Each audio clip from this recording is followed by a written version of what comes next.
Impact Centre Chrétien Martinique. La Bible dit qu'un jour dans ses parvis vaut mieux que 1000 ailleurs. Nous vous souhaitons un excellent culte de célébration. Vous êtes la bonne personne, au bon endroit, au bon moment. Que Dieu vous bénisse.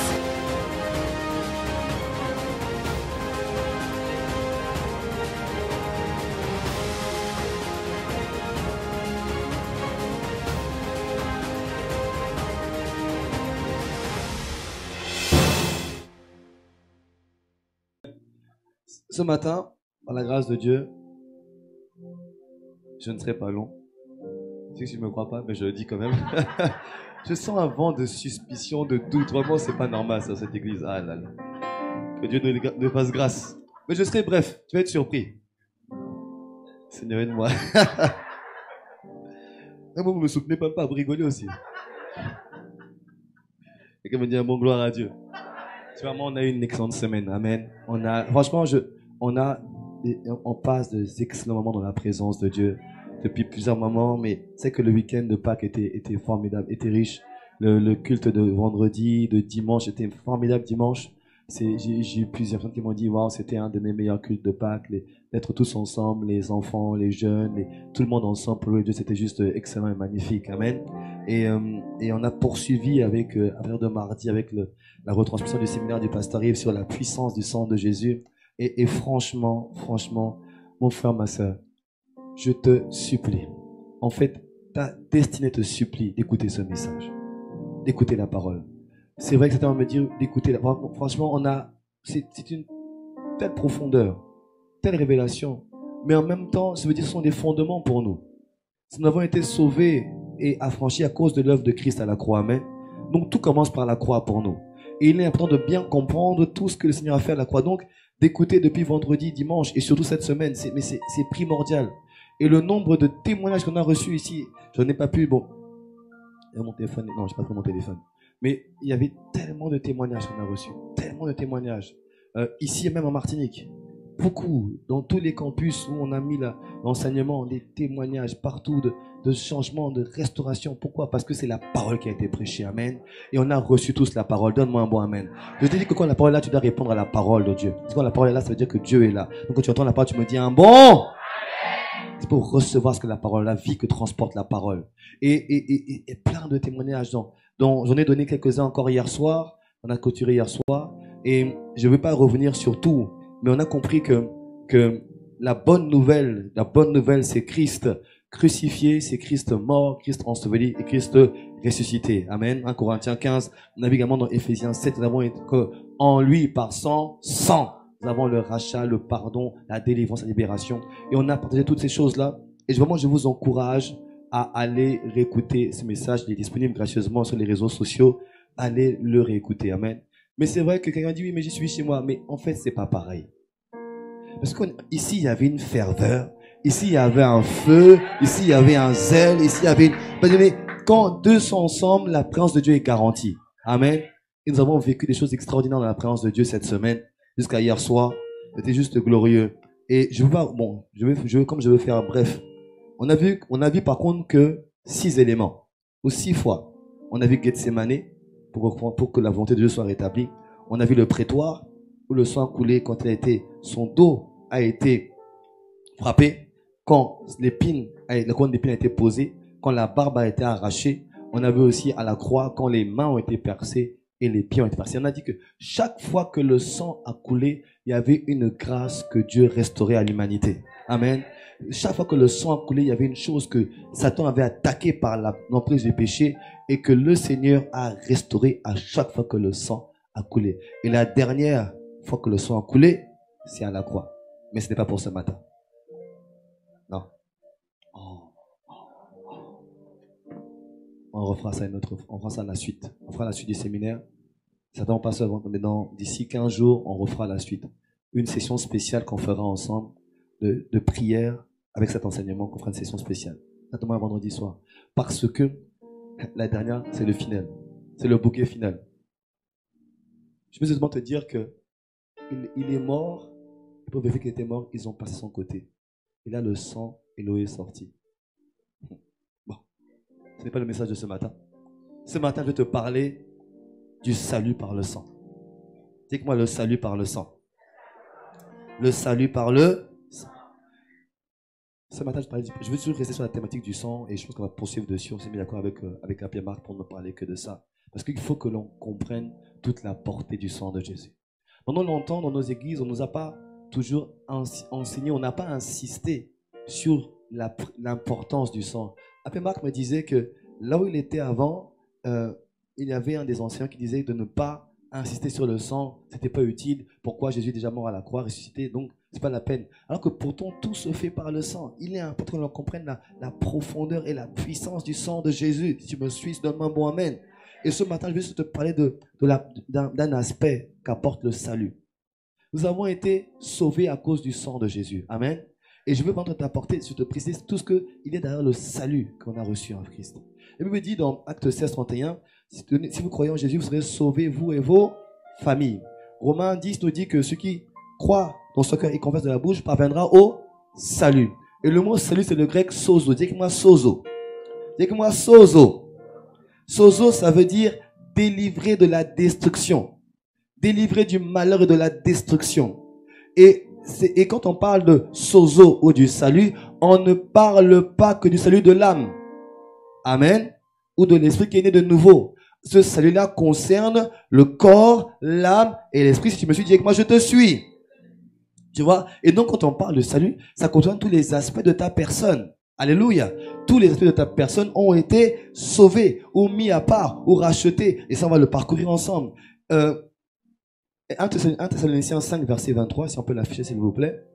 1 Thessaloniciens 5, verset 23, nous dit que le Dieu de paix vous sanctifie l'être tout entier, l'esprit, l'âme et le corps. Que l'esprit, l'âme et le corps. En fait, le Seigneur a fait en sorte que le salut par le sang ne concerne pas que ton esprit seulement, mais que tout ton être entier. C'est que tu es un esprit qui possède une âme et qui habite dans un corps, mais que tout le reste bénéficie du salut par le sang. Amen.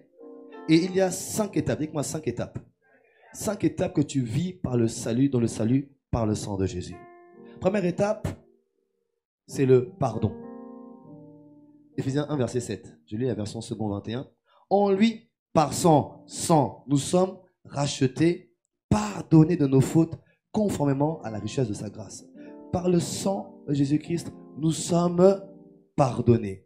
Ça veut dire que, bien aimé, tous les murs qu'il y avait entre nous et Dieu, Ésaïe nous dit la chose suivante. Ce qui met une différence, c'est pas que son bras est trop court pour agir, son oreille est trop dure pour entendre, sans le péché qui crée une séparation entre nous et le Père. Mais à cause du pardon par le sang, à cause du pardon, le Père peut nous entendre pour nous adresser et librement au Père. Est-ce que tu me suis ce matin? Mais le pardon veut aussi dire que le Père a oublié tout ce que tu as fait par le passé. Il n'est plus en colère. Le Père était en colère à cause du péché, mais il n'est plus en colère contre toi et contre moi. C'est la raison pour laquelle tu peux sortir de toute forme de culpabilité. Il y a tellement d'enfants de Dieu, il y a tellement de chrétiens qui souffrent de culpabilité. Oui, j'ai fait cela. Oui, j'ai fait ça. Oui, j'ai péché. Oui, j'ai fait ça. Mais comprends une chose, par le salut, par le sang, à chaque fois que tu viens humblement devant le Père, Père, pardonne-moi, j'ai péché. Que le sang de Jésus-Christ me purifie à nouveau ou me lave, ou j'invoque le sang de Jésus. Tu es pardonné. Est-ce que tu me suis ce matin? Il n'y a, bien-aimé, il n'y a pas un seul péché. Il n'y a pas une seule faute qui soit tellement importante, tellement puissante que le sang de Jésus-Christ ne pardonne pas. Quel que soit ce que tu aies pu faire, quel que soit ce que tu aies pu accomplir, le sang de Jésus a la capacité de te pardonner et de te rendre pur devant le Père. Est-ce que tu me suis ce matin? Et tu vois, il y a tellement de chrétiens qui sont tenus par la culpabilité. Oui, j'ai fauté. Mais n'a-t-il pas dit, cette fois je te tombe, cette fois je le relève? Pourquoi je le relève? À cause du sang. Non, même si tu as fauté, ne reste pas à terre, ne laisse plus les accusations te tenir. Oui, tu as fait ça, oui, tu es ainsi, oui, tu es comme ça, oui, tu as fait ça. Et alors, le sang a coulé pour moi, je suis pardonné, c'est terminé, laisse-moi tranquille, j'avance et je continue à louer et adorer le roi des rois. Donne-moi un bon amen. Tu n'es pas obligé de rester dans la culpabilité. Alléluia. Tu n'es pas obligé. Et il y a tant de personnes que l'ennemi tient à cause de la culpabilité. Laisse-moi te dire, il y a qu'un seul accusateur. Et ce n'est pas Jésus. Et ce n'est pas le Saint-Esprit. Et ce n'est pas Dieu le Père. Il y a qu'un seul accusateur et il s'appelle Satan. Le dragon, le serpent ancien. C'est lui l'accusateur. Le Père, lui, par son esprit, il te convainc. Là, il ne va pas. Il te convainc de justice, de péché et de jugement. Ça veut dire qu'il te convainc que ça, c'est pas ce qu'il faut faire. Il te convainc que là, tu as fauté. Il te convainc que tu risques d'être jugé. Change. Non, tu veux être jugé. Change. Mais il ne t'accuse pas. Il ne t'écrase pas. Il ne t'enfonce pas. Et bien souvent, ce qui est dommage, c'est que dans l'église, on a oublié ça. Et nous jouons le rôle de l'accusateur. Dès qu'il y a affaire à fauter, oh, on voit les chrétiens. Tout de suite, YouTube, WhatsApp, Snapgram, tout ça là, Instagram, piqué, Polygram, ces choses-là. Là. Tout de suite, on va cribler les frères, on crible les sœurs. Oh, cette personne-là s'est mise à genoux à demander pardon. Elle a été pardonnée. Si tu me suis, c'est la raison pour laquelle tu ne peux pas jeter la pierre quand quelqu'un a fauté. Tu sais pourquoi tu ne dois pas être en colère contre les gens qui ont fauté. Si cette personne-là a demandé, tu sais, je vais te dire une chose. Dans l'église, dans l'église, tout le monde est en construction. Amen. On est tous en construction. Le pasteur n'est pas parfait. Tout le monde est en construction. Ça veut dire que tout le monde peut arriver à faire une faute à un moment donné. On peut tous se blesser les uns les autres. Mais ce qui est dommage, c'est que parfois, on a fait des erreurs et que certains, on veut à des frères, veut à des sœurs et afin de ne plus leur parler, pensant que ce qu'ils ont fait, ils méritent le rejet. Mais ce que tu ne sais pas, c'est que celui à qui tu en veux, s'il est sauvé par le sang, dès l'instant où il a demandé pardon à Dieu, sa relation est rétablie, il avance avec Dieu. Mais toi, à cause du manque de pardon, tu restes séparé de Dieu.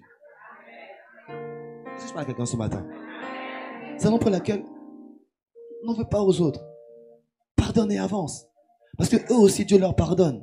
Et il leur dit, et Jésus a dit dans la parole, Matthieu 6, pardonne-nous comme nous aussi nous pardonnons. Le pardon est puissant. Parce que le pardon, non seulement il efface la faute, mais il oublie la faute. Quand quelqu'un pardonne une autre personne, parfois c'est que nous les hommes, on a l'âme qui enregistre tout. Donc on n'a pas oublié. Par contre, le pardon fait en sorte que je ne traite pas mon frère par rapport à la faute qu'il a commise. Je traite mon frère uniquement parce que c'est mon frère. Pas parce qu'il a fait. Et quand Dieu nous pardonne, il ne nous traite plus par rapport à nos œuvres. Il nous traite comme un père traite son fils, traite sa fille. Est-ce que tu me suis? Et ça, c'est la puissance du pardon. Ça veut dire quoi? C'est que j'ai toujours les droits devant mon père. Est-ce que tu me suis? Il n'est pas fâché contre toi. Non, je sens d'insister parce que quelqu'un est tenu par la culpabilité depuis tellement longtemps. Non, par le sang, tu as été pardonné. Et à chaque fois que tu as fauté, demande pardon et reviens. Reviens. Donne-moi un bon amen. Toutefois, ne profite pas pour abuser non plus. La grâce n'est pas, n'abusons pas de la grâce non plus. Si tu me suis, parce que le sang a coulé que maintenant tu vas pécher comme tu veux. Non. Tu vas mieux comprendre dans la suite. Numéro 1, c'est le pardon. Numéro 2, c'est la purification par le sang. Dis-moi purification. 1 Jean 1, verset 7. Mais si nous marchons dans la lumière, tout comme Dieu lui-même est dans la lumière, nous sommes en communion les uns avec les autres. Et le sang de Jésus, son Fils, nous purifie de tout péché. Nous sommes pardonnés du péché. Ça veut dire que nous avons toujours accès à la présence de Dieu. Amen. D'où ce sang, je veux rester là. Tu vois, c'est un mauvais témoignage parce que effectivement tu étais dans la désobéissance, tu savais que tu allais faire une chose que Dieu ne voulait pas. Mais le sang, quand tu demandes pardon à Dieu, le sang de Jésus-Christ coule afin que Dieu ôte la faute. Et tu accèdes de nouveau à sa présence. Et tu veux dire, Seigneur, je veux rester là, dans tes bras, rien contre toi, toi et moi. Ça, c'est possible à cause du pardon. Mais il y a une chose qui est encore plus forte. C'est que le sang, pardonne, mais 2, purifie.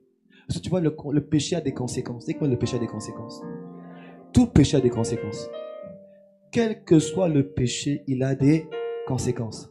C'est ça que la Bible dit que le salaire du péché, c'est la mort. Romains 3, 23. Le salaire, c'est la mort. Ça veut dire que chaque péché a des conséquences. Ne pense pas qu'il n'y a pas de conséquences. Toutefois, ce que dit la parole, c'est quand tu es sauvé par le sang de Jésus, il peut également te purifier. Ça veut dire quoi? Qu'il peut nettoyer les conséquences de tes fautes. Tu n'es pas obligé de traîner avec les conséquences de tes erreurs. Le sang a la capacité de purifier, d'ôter tout ce qui est entré par le péché. Vous voyez, la dernière fois, je vais donner le message il y a un mois de cela sur l'importance d'être dans l'obéissance. Vous vous en souvenez? Pour ta destinée, il fallait obéir. Et je vous ai expliqué qu'il fallait exposer, mettre à nu, confesser, afin de pouvoir prier. Jacques 5,16. Amen. Et je bénis Dieu parce que plusieurs sont venus me voir sur ce message. Plusieurs personnes sont venues me voir et ont exposé des choses parfois difficiles. Mais gloire à Dieu, ils ont exposé. Et on a pu prier pour cela. Amen. Tu vois, il y avait un frère pour qui je priais depuis 6 ans. Ça fait 6 ans que je prie pour ce frère. Il n'y a rien. Je prie depuis 6 ans. On prie, rien ne se passe. On a tous prié, rien ne s'est passé. Et sur le message, le frère est venu. Il m'a confessé une chose qu'il n'avait jamais confessé en fait. Dès qu'il a confessé ça, on a prié. On a invoqué le sang de Jésus pour purifier la faute. On a invoqué le sang. Délivré totalement. Après 6 ans de lutte. Bon, 6 ans, c'est parce que je connais depuis 6 ans. Mais ça fait plus de 20 ans qu'il était tenu. Non, 15 ans qu'il était tenu. Plus 6. Le sang de Jésus-Christ a la capacité de briser les conséquences du péché dans ta vie. Et témoignage de ce frère qui a fumé toute sa vie. Toute sa vie, il a fumé. Et quand il faisait l'examen, c'est pour monter dans un état mais pitoyable. Et ce frère donne son cœur à Jésus. Il donne son cœur à Jésus, il demande le pardon de ses péchés, la confession, il prie que le Seigneur le lave, le purifie par le sang. Et que temps après, il est amené à refaire un examen. Et ce même frère, qui a fumé toute sa vie, et c'est normal, les conséquences sont là. On fait l'examen, on voit ses poumons, et le Seigneur dit, mais c'est quelque chose qui est bizarre. Vous avez fumé? Vous avez fumé, vous? Il dit, oui, toute ma vie, j'ai fumé. C'est pas possible. Vos poumons sont comme neufs, il n'y a rien, c'est des poumons de gens qui n'ont jamais fumé. Le sang de Jésus a la capacité de te purifier, toi et toutes les conséquences. Oh, donne-moi un bon amen. Il a la capacité. Ça veut dire quoi? Il y a des choses qui sont entrées en toi, qui s'accrochent à toi à cause des péchés que tu as commis avant. Tu as le droit de dire, Seigneur, je demande pardon. Et par le sang de Jésus, je commande que les séquelles de ce péché soient ôtées, soient purifiées, soient lavées par le sang de Jésus. Et de voir la libération. Tu as le droit de faire ça. Ça, c'est le plan du salut. C'est dans le plan du salut. Lève les mains et dis-moi, Seigneur. Seigneur, dans le nom de Jésus et par le sang de Jésus, par la puissance du Saint-Esprit, je déclare, je commande que les séquelles, que les conséquences spirituelles, physiques, physiologiques, mentales, émotionnelles de mes péchés passés, j'ai été pardonné par le sang de Jésus.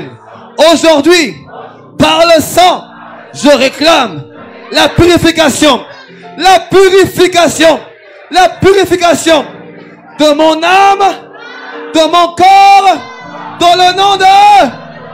Je demande la purification de mes émotions, de mes sentiments, de mes capacités, de mon corps physique, dans le nom de... Et par le sang de... Merci. Au nom de Jésus. Amen. Amen. Amen. Donne-moi un bon amen et pousse un cri de joie. Alléluia.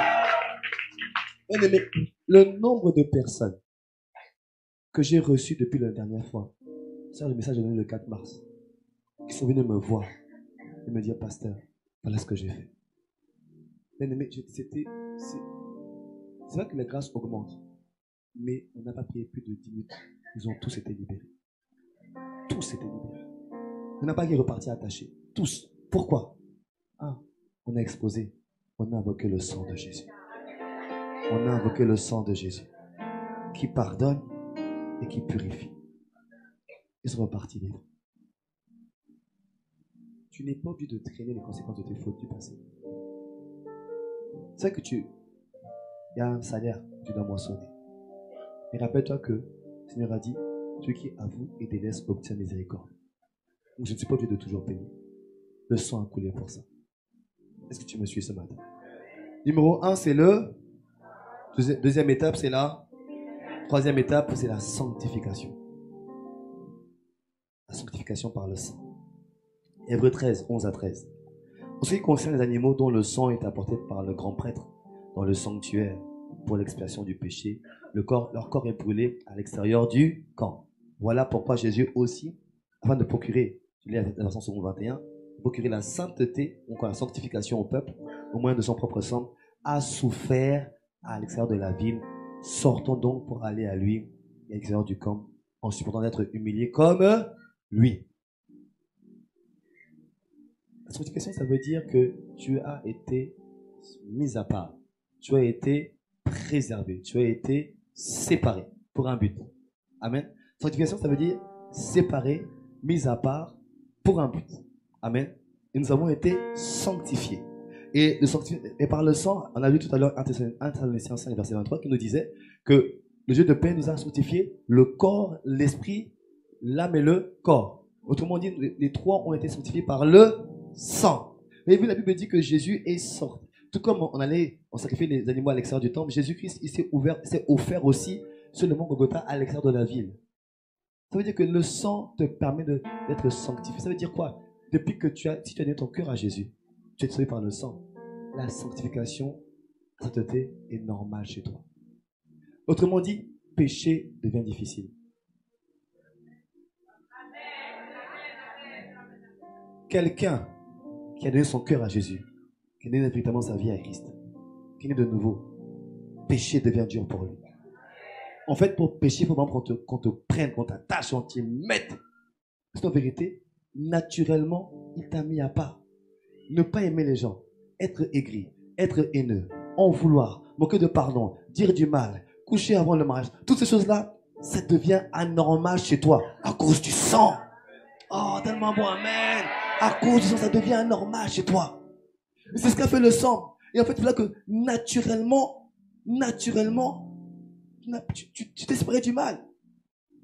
Je me souviens, je vivais avec des personnes, on va dire ça comme ça. C'est pas moi, ne regarde pas comme ça. C'est l'autre qui est mort à la croix. Le jour, j'ai fait la prière du salut.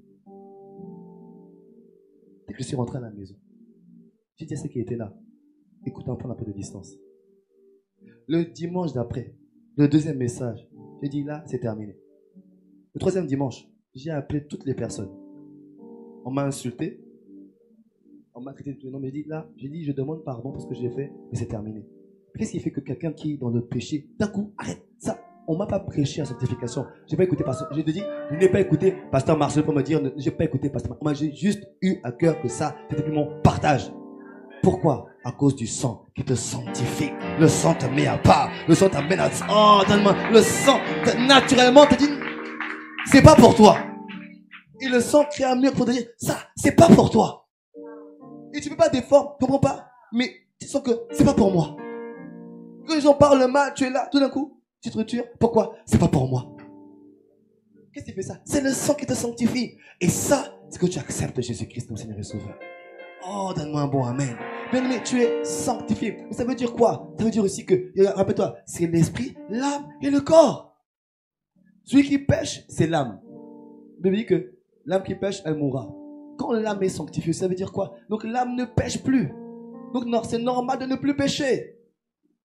On regarde vraiment, waouh. J'ai des regards qui me disent, mais pasteur, on ne parle pas de la même Bible, toi et moi. Est-ce qu'on parle du même Jésus? Parce que moi, mon cas est différent, mais pas la bonne différence. Et bien aimé, dois prendre conscience. Si Jésus est vraiment ton Seigneur, le péché chez toi, c'est anormal. Ça doit être dur de tomber. Vraiment quand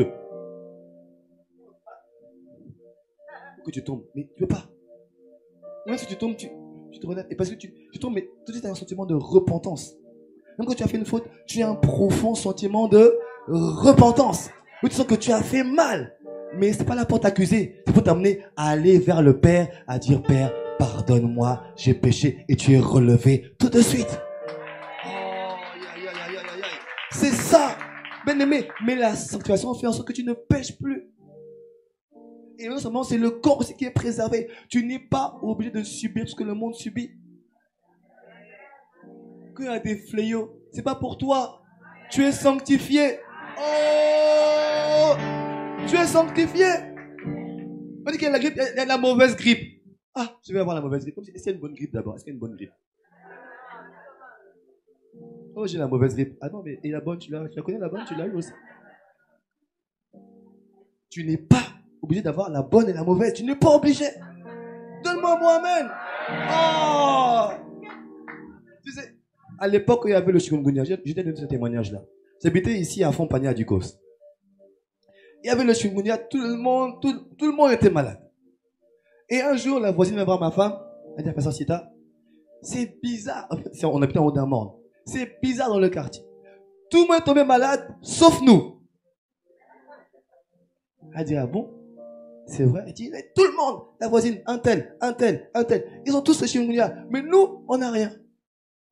Et ma femme m'a raconté, elle me dit, mais tu n'as pas dit que c'était à cause de nous? Fallait demander une offrande tout de suite, une offrande d'amour, d'action de grâce. Bien-aimé, là où tu es, nous sommes sanctifiés par le sang de Jésus. S'il y a le moustique chikungunya, qu'est-ce qu'il veut? Le sang lui dit, ici tu ne touches pas. Ici c'est sanctifié. Ici c'est préservé. Ici c'est protégé. Ici c'est barricadé par le sang de... Tu n'es pas obligé de dire, ah, la mauvaise grippe est arrivée. Pareil corps. Préparons-nous. Oh, il y a le sable du Sahara qui est arrivé. Oh, on est fichu. Après la première fois que j'ai entendu cette histoire, c'est quoi? Le sable qui vient d'où? Du Sahara. Ça arrive jusqu'ici? Oui. Mais tu n'es pas obligé de souffrir. Tu n'es pas obligé. Tu es sanctifié, l'esprit, l'âme et le corps. Tu es mis à part. Mais tu n'es pas conscient de ça. Exemple pour laquelle quelque chose arrive, tu te dis, aïe, quand est-ce que ce sera mon tour? Non, ce ne sera jamais ton tour. Ce ne sera jamais ton tour. Dis-moi, ce ne sera jamais mon tour. Là, maman dit, ce ne sera jamais mon tour. Fléau, maladie, ce ne sera jamais mon tour. Donne-moi un mot, amen. Mais ça, c'est par là. C'est par là. C'est par là. Tu es sanctifié. C'est ça le salut de Jésus-Christ. C'est ça la bonne nouvelle. Tu n'es pas obligé de subir comme non. Et ce qui est merveilleux, c'est que celui qui est sauvé peut aussi sanctifier sa famille. Ah oui, ah oui, ah oui, oh oui. Il a dit, si vous croyez en Jésus, vous serez sauvés, vous et vos familles. Ça veut dire quoi? Sozo. Ça veut dire, c'est vrai que il faut accepter personnellement Jésus pour être sauvé. Amen, pour être né de nouveau. Mais par contre, tu peux sanctifier ta famille. Dans 1 Corinthiens 7, il est écrit que le mari croyant ou la femme croyante sanctifie le conjoint. Et même les enfants sont sanctifiés. Ça veut dire quoi? Si moi je suis croyant, né de nouveau, par le sang de Jésus, je peux mettre à part, sanctifier ma famille. Et mes proches sont sanctifiés. Pourquoi je n'ai pas été touché, ni moi, ni ceux qui étaient autour de moi, à cause du sang qui nous a sanctifiés. Ah! Mais moi, mais la sanctification, ce n'est pas seulement marcher droit, c'est plus large que ça. Et le fait d'être saint, et ça c'est naturel chez toi, mais ça va plus loin que ça. Et moi, je parle à une sœur ou à un frère. Ton mari, ta femme, elle est incroyante. Mais ma sœur, ton mari est incroyant. Il te méprise tout le temps. Il parle mal. Et toi, tu pleures. Change. Invoque la sanctification. Cette semaine, il y a une sœur qui a témoigné par rapport au séminaire. Quand elle a reçu le message sur le fait que l'autorité était restaurée, elle a commencé à commander, à prier pour son mari. Elle est mariée et elle a des enfants en bas âge, 2 enfants en bas âge. Et le mari, depuis 9 mois, a quitté la maison. Il a quitté la maison, il a délaissé. Et, soi-disant, au départ, c'était pour le travail. Il disait que je pars pour mon travail. Mais depuis 9 mois, il a quitté la maison, il n'habite plus là. Il veut se séparer de sa femme. Elle a commencé à commander le retour de son mari. Elle a invoqué le retour de son mari. Elle a invoqué le sang. Elle a commandé que ce qui le tienne lâche prise. Mais le vendredi soir, Et comme les enfants en bas âge, elle n'avait pu se rendre à l'église. Elle restait à la maison, mais elle écoutait le message. Et pendant la prière finale, elle est en train de prier. Elle entend le clic des clés dans la porte. Attends. La porte s'ouvre. Elle continue à prier. Le mari vient, il reste à côté. Elle finit de prier. Quand il la voit, il dit, ma chérie, je te demande pardon. Reprenons notre vie ensemble. Remettons-nous ensemble. Avançons ensemble. Avançons-nous ensemble. Ça, c'est l'œuvre du... C'est l'œuvre du... C'est l'œuvre du... Bien-aimé, le sang... Si tu es toi qui es une femme, un mari incroyant, arrête de pleurer un peu. Commence à appeler le sang de Jésus. Je commande par le sang de Jésus que cet homme soit sanctifié, séparé de l'adultère, de la pornographie, de la méchanceté, de la haine, du manque de pardon. Qu'il soit séparé au nom de... C'est comme ça que tu pries. Arrête de pleurer. Arrête d'être une mauviette. Non, arrête d'être une mauviette.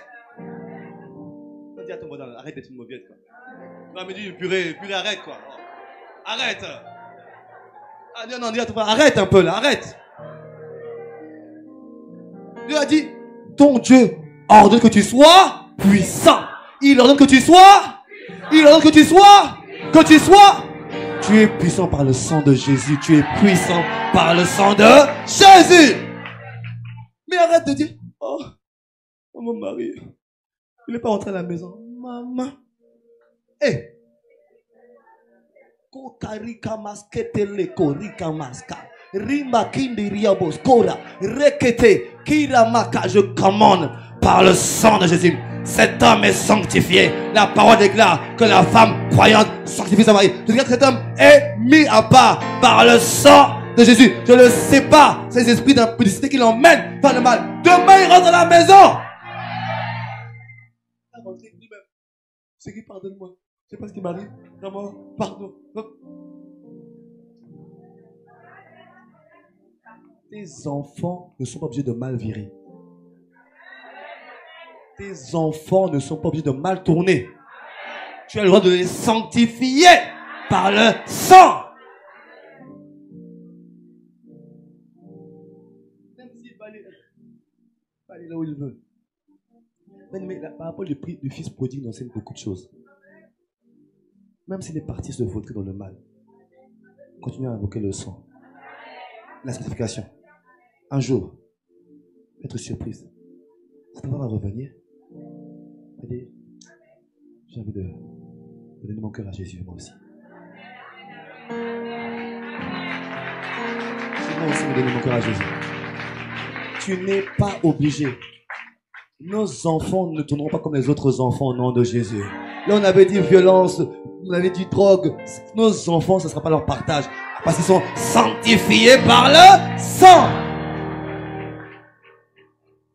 Nos enfants ne sont pas obligés. Non. Bien-aimé, et ça marche pour tout. Tu es chef d'entreprise. Il y a la crise pour tout le monde. Et puis chez toi, il n'y a pas la crise. Pourquoi? Ton entreprise est sanctifiée par le...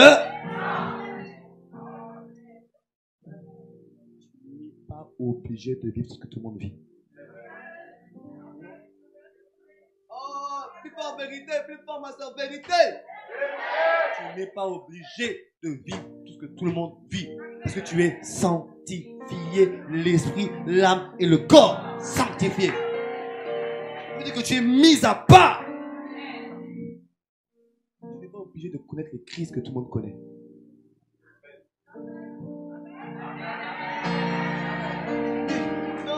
L'église, ça va pas. Les églises qui avancent, Charisme avance, ICC avance, d'autres avancent, Passe d'honneur avance, Tabernacle de Gloire avance. On dit que non, les gens, il y a des crises dans l'église. Il n'y a pas de crise. Il y a des âmes dehors qui se meurent, elles ont besoin d'être sauvées. Allons les chercher, allons les chercher, allons les chercher, allons les chercher. Donne-moi un bon amen encore. Mais tu n'es pas obligé de vivre ce que vit tout le monde. C'est ça le pouvoir de la sanctification. Par le sang. Et ça, c'est ton partage. Donne ton cœur à Jésus. 1, pardon, 2, 3, 4, rachat. Ou encore rédemption. Dis-moi rédemption. Dis-moi rachat. Apocalypse 5, verset 9 à 10. Et il chantait un cantique nouveau en disant: tu es digne de prendre le livre et d'en ouvrir les sceaux, car tu as été immolé et tu as racheté pour Dieu par ton sang des hommes de toute tribu, de toute langue, de tout peuple et de toute nation. Bien-aimés, nous sommes dorénavant un seul peuple. Waouh!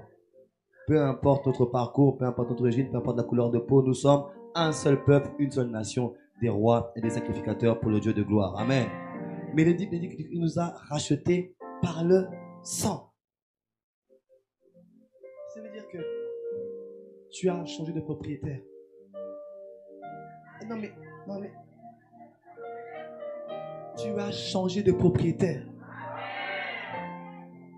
Un propriétaire a le droit de vie et de mort sur celui qui lui appartient. Mais tu as changé de propriétaire. Propriétaire maintenant, c'est le Dieu de gloire. Éphésiens 1:7 nous dit en lui nous avons la rédemption par son sang. Ça veut dire que mon propriétaire, c'est un nouveau, il s'appelle papa, il s'appelle père, il s'appelle Abba, il s'appelle Jéhovah, il s'appelle le roi de gloire, il s'appelle Dieu Père éternel. C'est lui mon papa, c'est lui mon père.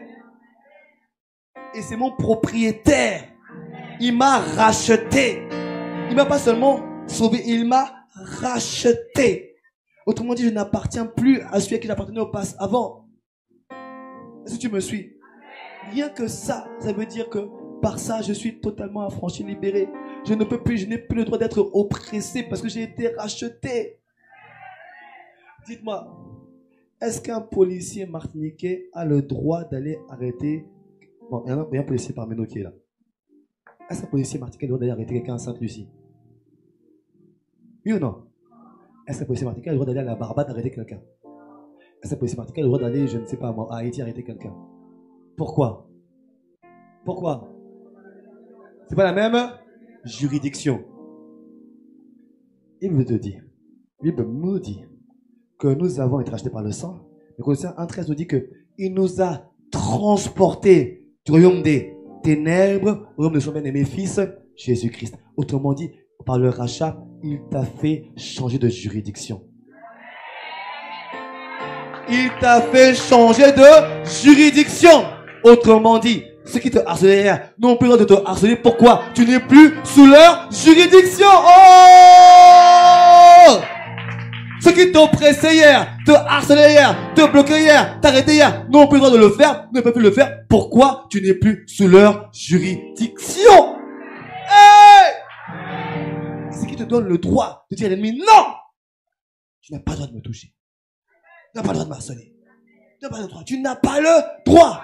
Pourquoi? À cause du sang.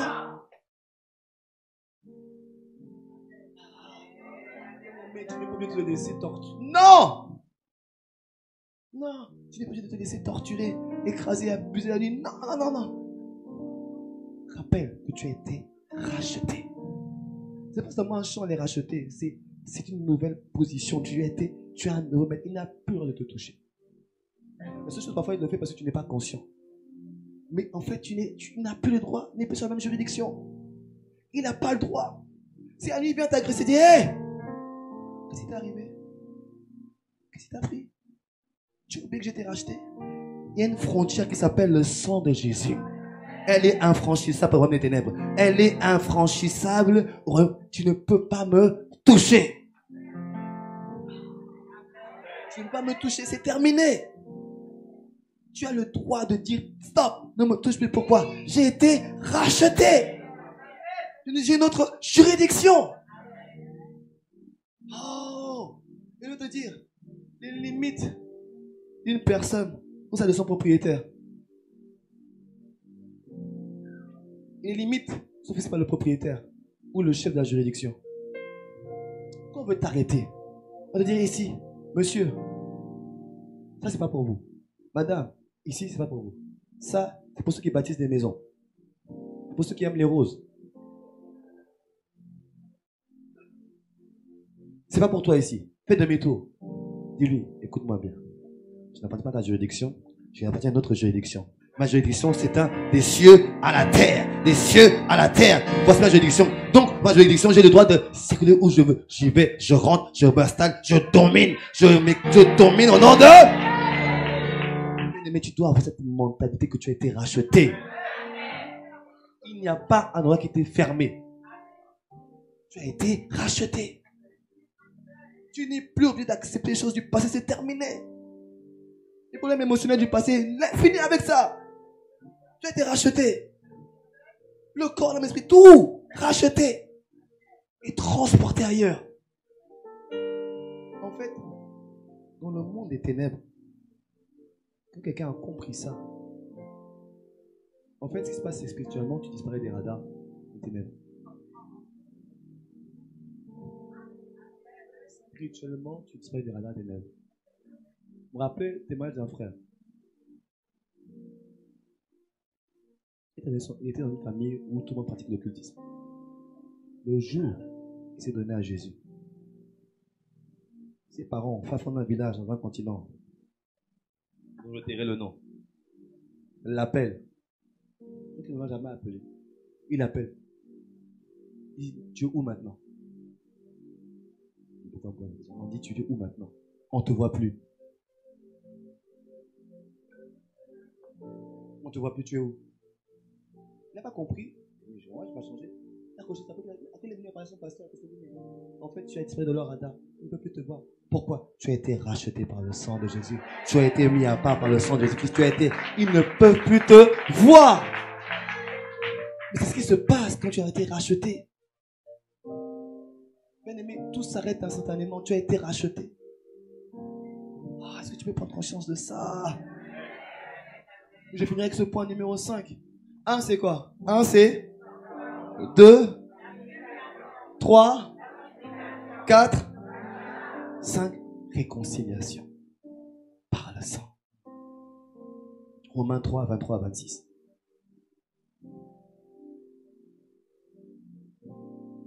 Ça veut dire que non seulement je suis pardonné, je peux écouter mes prières maintenant.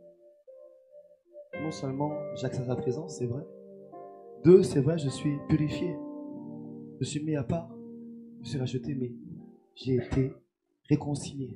Ça veut dire rassemblé. Ça veut dire de nouveau uni à Dieu. Je suis uni à Dieu le Père. Celui qui est un avec l'Esprit, en fait, tu es devenu un avec le Père par le Saint-Esprit. Ton esprit et le Saint-Esprit font un.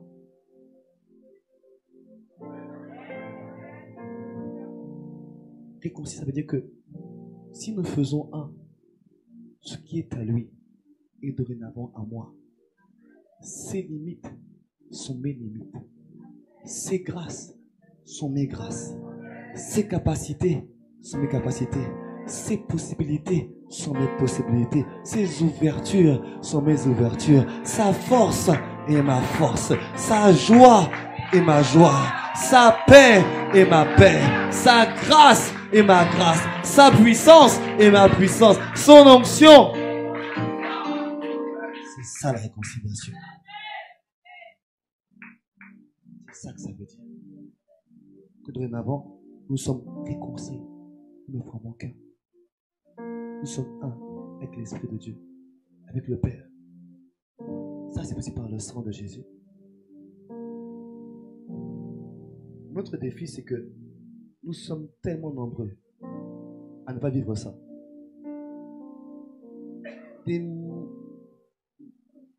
La plupart des églises, et ICC, c'est pareil. Je veux dire que c'était pareil. C'était pareil. Où les chrétiens sont là, on loue le nom de Jésus. On chante le sang. Mais on ne vit aucun aspect du sang. Toujours dans le péché, dans la bassesse, dans la défaite, écrasé. À cause de ça, c'est notre partage. Il y a 2 raisons à cela. Première raison, il veut dire, Jean 1,12. À ceux qui l'ont reçu et à ceux qui ont cru. Le défi est le suivant.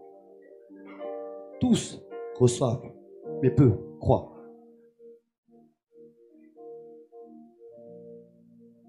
À tous ceux qui l'ont reçu et qui ont cru. Beaucoup de gens font la prière de salut. Donnent leur cœur à Jésus. Reçoivent Jésus, mais ne croient pas en lui. C'est pour laquelle ils ne vivent pas ça.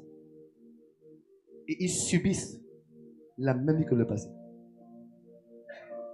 Dans sa grâce, s'ils partent, ils iront au ciel. S'ils ne sont pas battus par le péché et le mal. Mais la plupart on fait la prière de salut, elle ne croit pas. C'est la raison pour laquelle, quand tu fais des campagnes d'évangélisation, c'est bien d'avoir le nombre de gens qui ont fait la prière de salut. Mais c'est bien de savoir qui est demeuré et qui a persisté. Parce que le plan complet, c'est pas seulement de recevoir, il faut aussi croire. Et quand tu crois, ça se voit. Quand tu crois, ça se voit. Et ça se vit ce que tu crois. Mais beaucoup ici, dans cette salle, on a notre cœur à Jésus, on ne croit pas. La preuve, tu n'es pas sanctifié toujours. Mais qu'est-ce qu'on te prêche, on ne te dit rien. Pourquoi? Tu as reçu, mais tu n'as pas cru. Quand tu as cru, ta vie a changé. Quand tu as cru, ta vie a changé. On est tous en construction, mais tu désires tellement lui ressembler. Pourquoi? Tu as cru en lui. Et beaucoup n'ont pas cru. Ce matin, je veux que tu commences à croire à Dieu. Ne reste pas uniquement dans ce que tu as reçu. La vie ne change pas parce que tu as reçu. La vie change parce que tu crois en lui. C'est la première raison pour laquelle les gens ne changent pas, la vie des gens ne change pas. Et que les gens ne bénéficient pas de la puissance du sang de Jésus. Tant de chrétiens enchaînés, tant de chrétiens liés, qui ne connaissent pas la puissance dans le sang de Jésus. 1, tu n'y crois pas. Et 2, tu n'es pas conscient.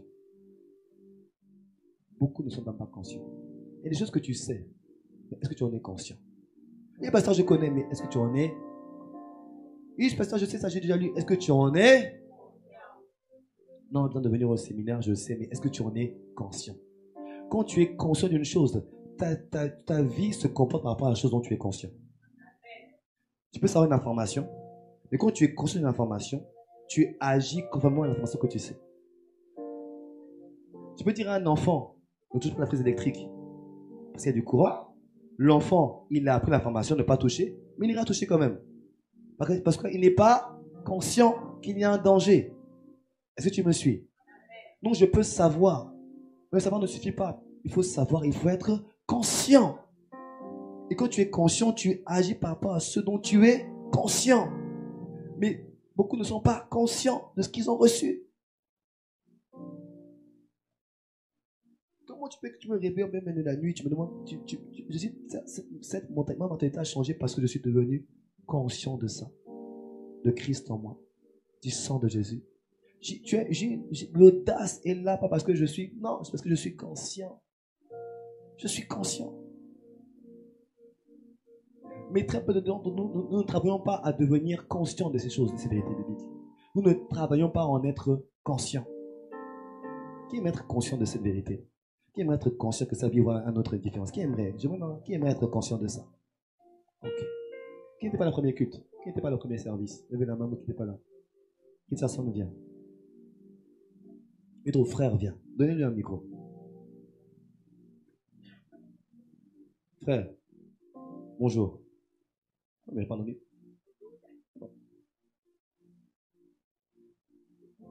Bonjour. Bonjour. Comment tu t'appelles? Richardson. Tu es né quel jour? Donc, jour et mois. 27 janvier. Tu es sûr? Oui. Tu t'appelles Paul. Tu es né le 7 janvier. Non. Tu t'appelles Paul? Non. Je te dis que tu t'appelles Paul. Non. Tu t'appelles Paul. Non. Tu es né le 7 janvier.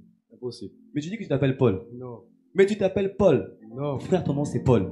Non. Tu es né le 7 janvier. Non. Mais je te connais, tu t'appelles Paul. Non. Mais je t'ai vu, je t'appelle Paul. Non. Tu es sûr de toi? Oui. Pourquoi tu es sûr de toi? Parce que je connais ma date de naissance. Mais qui te dit que c'est la bonne date de naissance? Qui te dit que c'est ton nom? Je l'ai toujours su. Qui t'a dit que c'est ton nom? Qui te dit que c'est ton nom, Richardson? C'est non un handballeur, c'est pas ton nom. Toi, c'est Paul. Tu t'appelles Paul, toi? Non, je l'ai toujours su que c'est Richardson. Comment tu sais que c'est Richardson? Dès mon plus jeune âge, je sais. Ah oui? Tu es sûr? Certain. Et aujourd'hui, tu es sûr que c'est toujours ça? Oui. Pourquoi tu es sûr que c'est toujours ça? Parce que j'en suis conscient. Et pourquoi tu en es conscient? Parce que ça a toujours été et ça ne peut pas changer. On a toujours appelé comme ça, en fait. Voilà. Depuis que tu es tout petit, Voilà. on a toujours appelé Richardson. On a toujours répété Richardson, en fait. Tout le monde t'appelle comme ça. Oui. Tout le monde te répète ça. Oui. Quand tu te présentes, tu le dis aussi quand tu te présentes. Voilà. Depuis que tu es jeune. Et aujourd'hui, on ne peut pas te faire douter de ça. On peut pas. Vous avez compris le secret de la conscience. C'est aussi simple que ça. Tu vas être conscient d'une vérité. C'est aussi simple que ça. Tu la ressasses, tu la répètes, tu la proclames, tu la ressasses, tu la répètes, tu la proclames, tu la ressasses, tu la répètes, tu la proclames, tu la ressasses, tu la répètes, tu la déclares, tu la ressasses, tu la répètes, tu la déclares, tu la ressasses, tu la répètes, tu la proclames. Tu vis avec. À un moment donné, c'est tellement en toi que personne ne peut venir te dire le contraire. Aucune des personnes ne peut te dire ça, c'est pas la vérité. Pourquoi? Tu l'as tellement répété, tu as dormi avec, tu t'es levé avec, tu as vécu avec, tu as proclamé ça toute ta vie que tu es devenu conscient. Merci, Chanson. Le problème, c'est que très peu d'entre nous font ce travail avec la parole de Dieu. La Bible reste fermée toute la semaine. Mais ce que j'ai écouté aujourd'hui, c'est terminé demain. En fait, des formations, tu ne viens pas. Mais comment peux-tu être conscient? Et après, pasteur, prie pour moi. Bien-aimé, je ne peux pas me battre à ta place. Je peux prier avec toi. Je peux prier pour toi. Mais je ne peux pas me battre pour toi. Il y a des choses que toi-même tu dois aller prendre. Toi-même tu dois prendre. Jésus a dit, tout est accompli. Ça veut dire que pour toi et moi, c'est pareil. Le même esprit, le même sang. Tu dois aller te battre. Donne-moi un bon amen. Tu vas faire à ta place. Tu ne dois pas toujours compter sur les frères et tu ne dois pas t'appuyer sur les frères. Après, la Bible dit, malheur à ce que se confie à l'homme. Ça veut dire quoi? On peut prier l'un pour l'autre, bien sûr. Mais tu dois compter d'abord tout sur Dieu, Christ en toi. Oh, donne-moi un bon amen. Mais bien aimé, tu dois être conscient de ça. Ton pasteur, les frères et sœurs ne seront toujours pas là. Mais l'esprit et la parole seront toujours là pour toi. Oh, donne-moi un meilleur amen encore. Mais tu dois être conscient de ça. Comment tu es conscient? Parce que tu demeures dans la parole. Vous savez, c'est arrivé au CP que j'ai appris que je m'appelais Jean-Frédéric. Mon vrai prénom c'est Jean-Frédéric, pour ton information. Comment tu peux... Non, mais est-ce que Pasteur Freddy c'est bon, ça fait trop long. Pasteur Jean-Frédéric c'est trop long, laisse tomber. Pasteur Freddy c'est bon. Mais je ne savais pas ça. Depuis que je suis né, on m'appelle, j'ai toujours compris Freddy. Quand je suis arrivé à l'école, à rentrer en CP, et quand la maîtresse fait l'appel, Jean-Frédéric. Jean-Frédéric. Mais il a un problème cet enfant-là.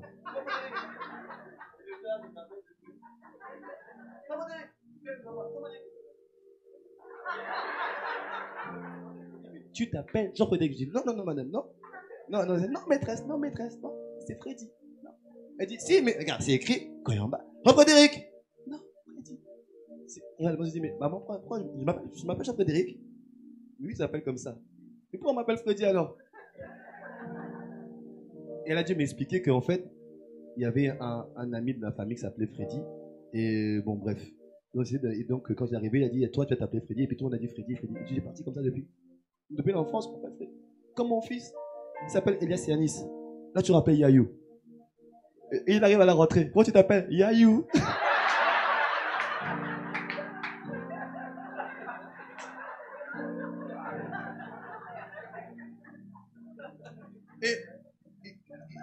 Il s'est défendu. Non, c'est Yayou. Elias, non, Yayou. Comme lui, en plus, c'est un téméraire, ce petit-là. Lui, il ne peut pas lui faire dire n'importe quoi. Il a dit non, Yayou.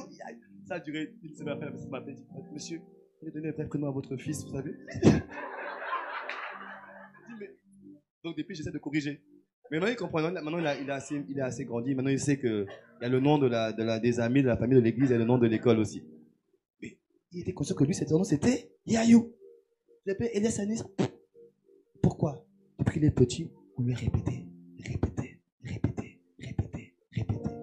Quand tu répètes que le sang me purifie, le sang me lave, le sang me sanctifie, le sang m'a racheté, le sang m'a pardonné, le sang me lave, le sang m'a purifié, le sang m'a racheté, le sang me lave, m'a purifié, m'a lavé, sanctifié, pardonné, réconcilié par le sang, lavé, purifié, réconcilié, racheté, lavé, purifié, réconcilié, lavé. Quand tu répètes ça, autorité restaurée par le sang, autorité restaurée par...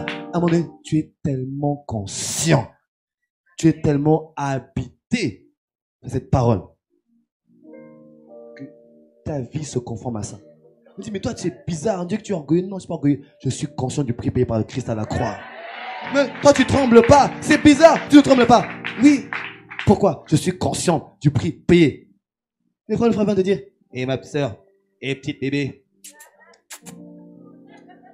t'es plutôt pas mal, tu sais. Quand je te vois, le ciel s'assombrit autour de moi. Quand je te vois, j'ai ressenti les mêmes séances que le tremblement de 2005. Ah, quand tu es passé, j'ai cru que Hugo était revenu me voir. La sœur n'est pas consciente. Oh, Charles-Henri, non. Non, dis pas plus, Charles-Henri, non.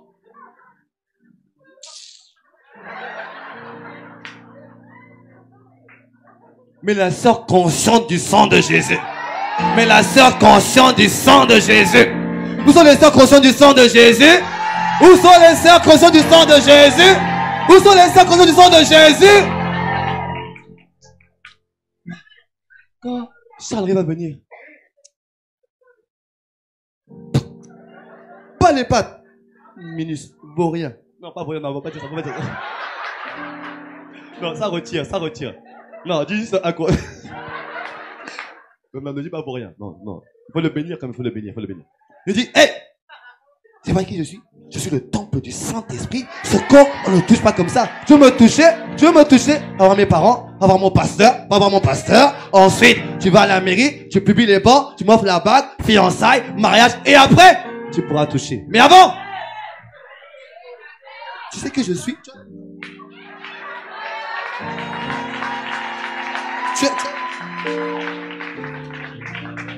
Mais tu as vu une telle beauté comme ça? Une telle splendeur, tu crois que c'est gratuit? Ici, il y a écrit qui habille mode à petit prix. Ici, il y a écrit sanctifié, il y a écrit racheté, il y a écrit purifié, il y a écrit mis à part, il y a écrit honoré, il y a écrit élevé, il y a écrit princesse du roi de gloire. Et tu vas me toucher comme ça? Par les pattes!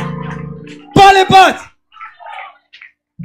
Voici comment agit une sœur consciente. Il veut venir toucher, mettre la main. Il y a un feu qui va tomber sur sa main. Avec sa bouche.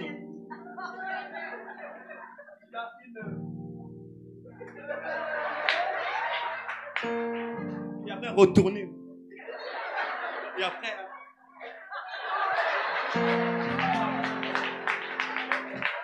Parce qu'elle est consciente que ce corps est le temple du Saint-Esprit. Il a été racheté par le,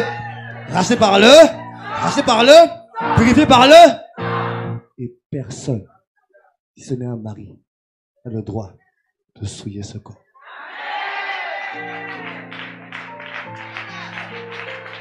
Et le frère conscient. Toi, le frère conscient. Quand le frère n'est pas conscient, c'est lui qui vient faire les... Je rappelle ça à l'arrière. Waouh! Pendant quand tu as adoré, c'est la présence de Dieu sur moi. Oh! Oh! Ça, c'est un frère inconscient. C'est un gigolo. C'est un dangereux. C'est un loup. Expose-le. Le frère conscient va venir me dire, sœur, je t'ai vu. Et vraiment, j'ai envie d'apprendre à te connaître. Je sens que tu aimes Dieu. Moi aussi, j'aime Dieu. Mais je veux qu'on marche, toi et moi, dans les plans de Dieu. Découvrons-nous. C'est le plan de Dieu. Avançons ensemble. Je ne vais pas te toucher avant le temps. Parce que j'aime Dieu avant tout. Et je veux te préserver. Tu as de la valeur pour Dieu. Et parce que je sais que je crains Dieu. Je ne veux pas te toucher à ce qui a de la valeur pour Dieu. Je ne te toucherai pas avant le temps. Je vais attendre. Si c'est bon, on fera ce qu'il faut. Ça, c'est un frère conscient. Ça, c'est un frère conscient. Ça, c'est un frère conscient. Ça, c'est un frère.